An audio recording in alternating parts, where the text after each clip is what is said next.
God's great grace it is has brought us all this. 하나님 말씀은 신약 성경 마가복음 16장 1절에서 8절입니다.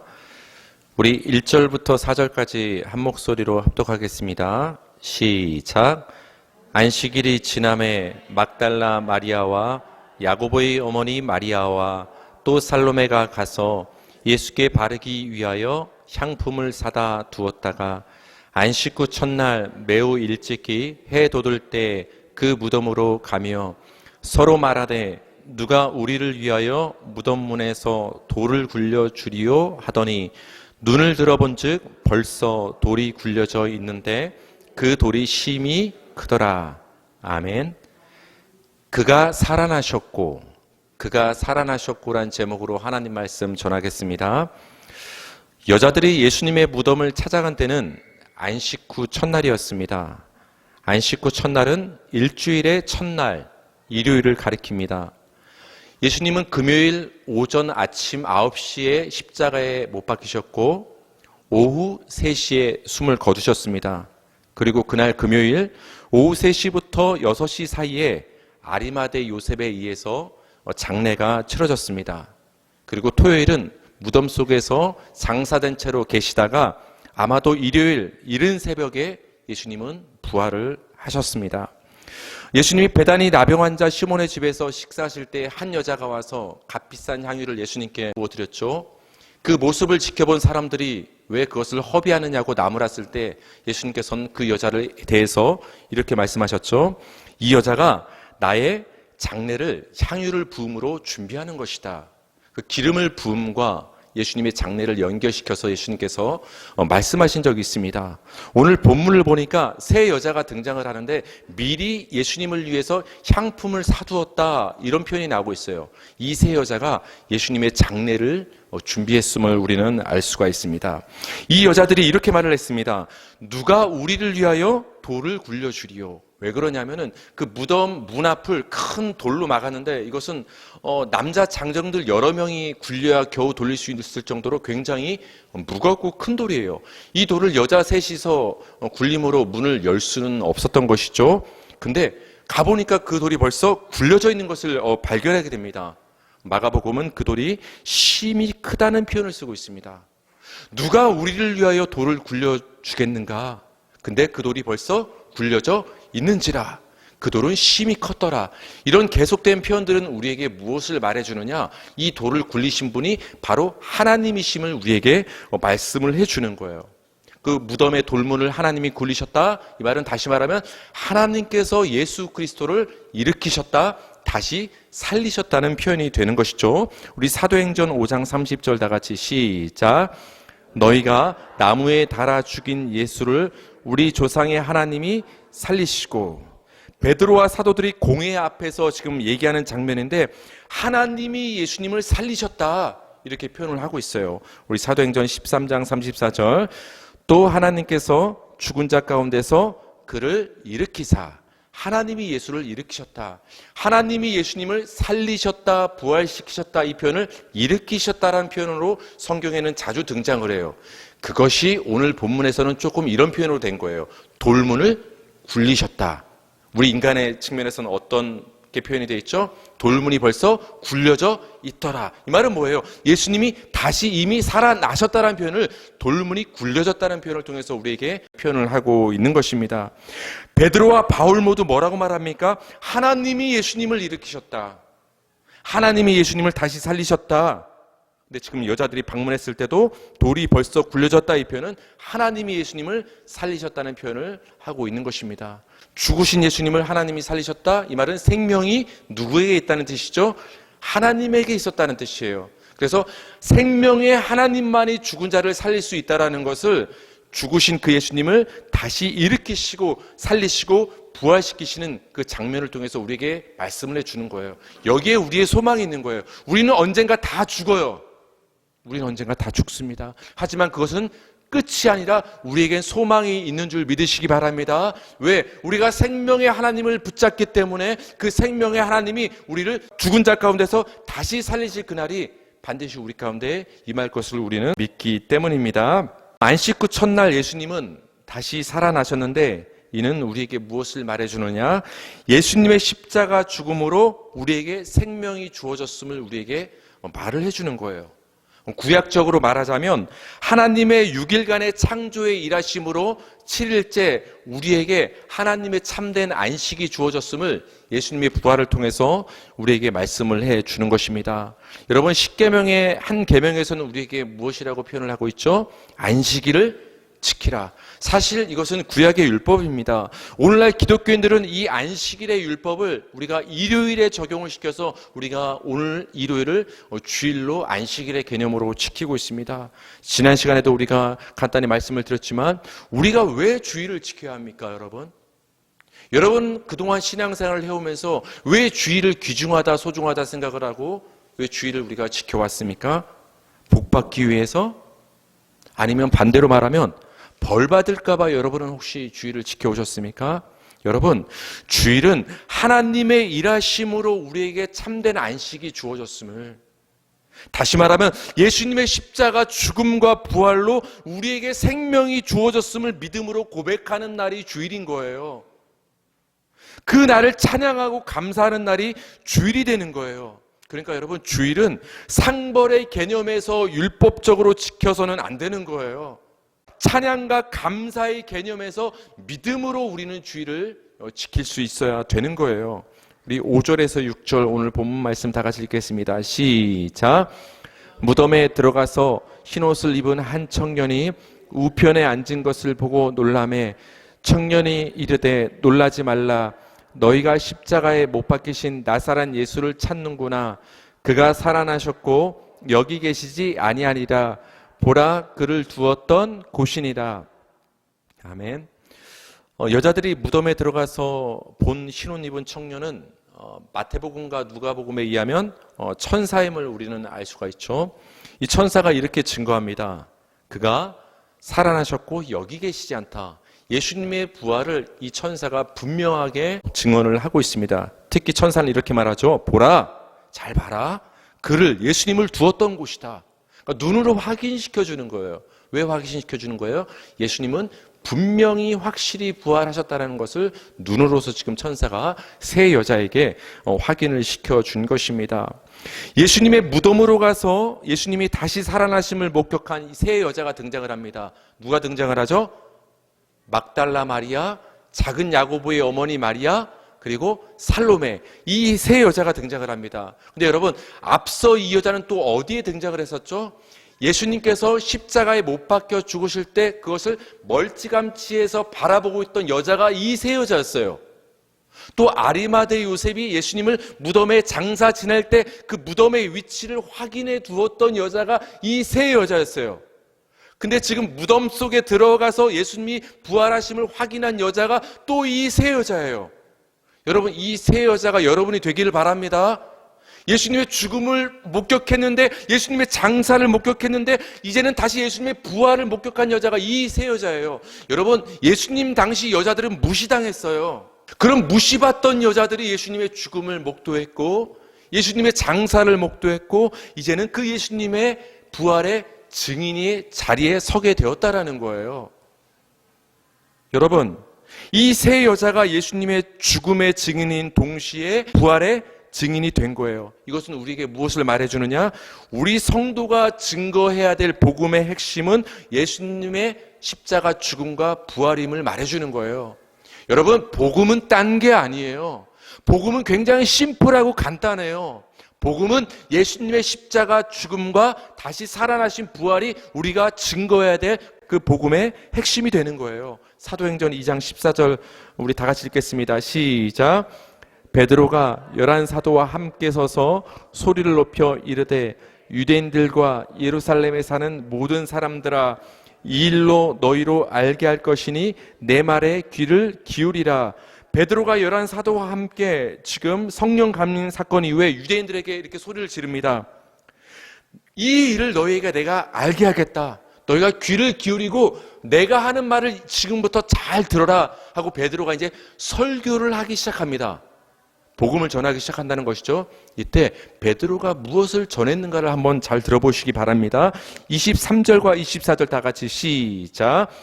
그가 하나님께서 정하신 뜻과 미리 아신 대로 내준 바 되었거늘 너희가 법 없는 자들의 손을 빌려 못 박아 죽였으나 하나님께서 그를 사망의 고통에서 풀어 살리셨으니 32절 이 예수를 하나님이 살리신지라 우리가 다 이 일의 증인이로다. 아멘. 베드로가 설교한 내용의 핵심이 뭐예요? 예수님이 십자가에 못 박혀 죽으셨다. 그런데 죽으신 그 예수님을 사망에서 누가? 하나님이 다시 일으켜 세우셨다. 하나님이 다시 살리셨다. 예수님의 죽음과 부활, 한마디로 십자가 복음을 지금 베드로가 전하기 시작한 거예요. 그 옛날 여인들이 목격했던 그 사실과 지금 일치하고 있지 않습니까? 여인들이 세 여자가 뭘 봤어요? 예수님이 십자가에 못 박히시는 장면, 장사된 장면, 부활된 장면. 그것을 지금 제자들에게 가서 이 여자들이 전해줬겠죠? 그 제자들이 뭘 전합니까? 전애들은 예수님의 십자가 죽음과 부활을 전하더라는 거예요. 여러분, 이것이 복음의 핵심입니다. 나중에 바울 사도가 또 어떤 복음을 전하는가 우리는 살펴볼 필요가 있죠. 고린도전서 15장 1절, 3절, 4절 읽겠습니다. 시작. 형제들아, 내가 너희에게 전한 복음을 너희에게 알게 하노니 이는 너희가 받은 것이요 또 그 가운데 선 것이라. 내가 받은 것을 먼저 너희에게 전하였노니 이는 성경대로 그리스도께서 우리 죄를 위하여 죽으시고 장사 지낸 바 되셨다가 성경대로 사흘 만에 다시 살아나사. 아멘. 바울이 고린도 교회 성도들을 향해서 말합니다. 내가 받은 복음, 그 내가 받은 복음을 너희에게 전해 주었는데 그 복음은 무엇이냐? 그리스도께서 우리 죄를 위해서 십자가에서 죽으셨다. 근데 그 그리스도께서 성경대로 사흘 만에 다시 살아나셨다, 부활하셨다. 예수님의 십자가 죽음과 부활이 내가 전한 복음이라고 지금 말을 해주고 있는 거예요. 여러분, 전도는 굉장히 간단한 거예요. 어떤 전도 훈련을 우리는 많이 얘기를 하는데 사실 전도 훈련 받을 필요 없어요. 그렇지 않아요? 전 그렇게 생각을 해요. 그냥 기도해서 성령 충만하면 담대해지거든요. 그럼 전도하고 싶은 마음이 생겨요. 여러분, 그런 거 경험해 보지 않았어요? 전도 훈련을 받아야 전도를 잘하는 게 아니라 하나님께 기도하고 나면 왠지 모르게 내 마음이 뜨거워지고 전하고 싶은 마음이 생겨져요. 담대함이 생겨져요. 그렇죠? 기도하고 성령 충만해져서 담대해진 마음을 가지고 나가서 이 말만 전하면 되는 거예요. 한번 와보라. 와보면 제가 뭘 전하면 되는 거예요? 예수님이 당신의 죄를 위해서 죽으셨다가 다시 사흘 만에 부활하셨습니다. 이 십자가 복음을 전하면 되는 거예요. 베드로와 바울은 모두 어떤 복음을 전했습니까? 다른 얘기 안 했어요, 여러분. 세상 얘기 안 했단 말이에요. 여러분, 오늘날 교회에 얼마나 많은 프로그램들이 있어요. 얼마나 많은 메시지들이 지금 홍수 속에 우리가 살고 있어요. 그러나 여러분, 복음은 굉장히 간단합니다. 다른 거 들으려고 교회 오지 마세요. 예수님의 십자가 들으러 오시면 되는 거예요. 예수님의 부활의 생명을 들으러 오시면 되는 거예요. 예수님의 죽음과 부활만이 우리가 끝까지 붙잡아야 될 복음의 핵심이 되는 것입니다. 우리 7절에서 8절 읽겠습니다. 시작. 가서 그의 제자들과 베드로에게 이르기를 예수께서 너희보다 먼저 갈릴리로 가시나니 전에 너희에게 말씀하신 대로 너희가 거기서 배우리라 하라 하는지라. 여자들이 몹시 놀라 떨며 나와 무덤에서 도망하고 무서워하여 아무에게 아무 말도 하지 못하더라. 아멘. 이 천사를 목격했던 이 세 여자가 굉장히 놀랐어요. 그냥 깜짝 놀란 정도가 아니라 정신을 잃을 정도로 놀랐다는 표현이 되는 거예요. 그래서 너무 충격적이어서 잠시 동안 아무 말도 하지 못했어요. 지금 천사가 이 세 여자에게 당부를 했죠. 너희가 본 것을 가서 전해라. 근데 이 여자들은 너무 깜짝 놀라서 입이 열려지질 않아서 아무 말도 하지 못했어요. 근데 다른 복음서를 보면 이 여자들이 정신을 차린 다음에 11사도에게 가서 베드로를 비롯한 사도들에게 이 부활의 사실을 전한 것을 우리는 확인을 할 수가 있습니다. 예수님은 마지막 만찬 후에 제자들에게 이렇게 말씀을 하신 적이 있죠. 내가 붙잡혀서 죽는 상황이 오면 너희가 나를 다 배신하고 나를 떠날 것이다. 그러나 내가 살아난 후에 너희보다 먼저 갈릴리로 갈 것이다. 이런 말씀을 예수님께서 사전에 일전에 하신 적이 있는데 천사들이 예수님이 이렇게 말씀하신 것처럼 예수님은 갈릴리에서 너희를 보게 될 것이라고 이 사실을 지금 제자들에게 가서 전해주라고 천사가 지금 여자들에게 말을 한 것입니다. 우리 신명기 1장 30절 33절을 다 같이 읽겠습니다. 시작. 너희보다 먼저 가시는 너희 하나님 여호와께서 애굽에서 너희를 위하여 너희 목전에서 모든 일을 행하신 것 같이 이제도 너희를 위하여 싸우실 것이며 그는 너희보다 먼저 그 길을 가시며 장막 칠 곳을 찾으시고 밤에는 불로 낮에는 구름으로 너희가 갈 길을 지시하신 자이시니이다. 아멘. 여기 이런 표현이 나옵니다. 너희보다 먼저 가시는 하나님. 이게 무슨 말이에요? 하나님이 이스라엘 백성보다 먼저 애굽의 바로왕 앞에 가셨다. 하나님이 이스라엘 백성보다 광야에서 앞서 가셨다. 이 말은 무슨 말이에요? 인도하셨다는 말이 되는 것이죠. 앞서간다, 먼저 간다, 이 말은 인도하신다는 말이 되는 거예요. 하나님이 이스라엘 백성 앞에 먼저 가셨다. 이 말은 하나님이 이스라엘 백성들을 인도하셨다는 말이 되는 거예요. 오늘 본문에서 천사를 통해서 뭐라고 말씀하셨죠? 예수님께서 내가 먼저 갈릴리로 가리라. 이 말은 예수님께서 단지 육신적으로만 그들보다 먼저 갈릴리에 도착해 계신다는 말씀이 아니라 갈릴리에서 이 제자들을 변함없이 인도해 주시겠다는 약속의 말씀이 되는 거예요. 여러분, 지금까지 예수님께서는 갈릴리에서 제자들과 동행하면서 제자들을 계속 인도해 주셨어요. 근데 어느 날 제자들이 다 배신했어요. 여러분과 함께 하던 사람들이 어느 날 여러분을 다 배신하면 여러분 그 사람들과 함께 하고 싶겠어요? 배신감 느끼지 않겠어요? 근데 예수님은 지금 말씀해 주시는 거예요. 내가 죽기 전에도 너희들을 갈릴리에서 인도해 준 것처럼 내가 살아난 후에도 너희가 나를 배신했지만 내가 부활한 후에도 변함없이 너희를 내가 인도해 주겠다. 내가 이런 말을 너에게 한 적이 있지 않느냐? 내가 지금 살아났다. 정말 이 약속을 내가 지키는가? 한번 봐라. 예수님께서 천사를 통해서 세 여자에게 말씀을 해주시고 이 세 여자는 다시 한번 가서 제자들에게 예수님의 이 말씀을 증거해 주는 것입니다.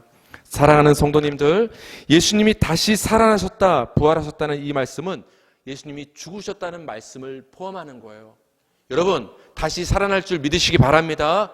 예수님의 부활처럼 여러분이 다시 살아날 것을 믿으시기 바랍니다. 이 말은 여러분이 죽는다는 것을 포함하는 거예요. 죽어야 사는 거예요, 여러분. 죽음 없이 부활은 없는 거예요.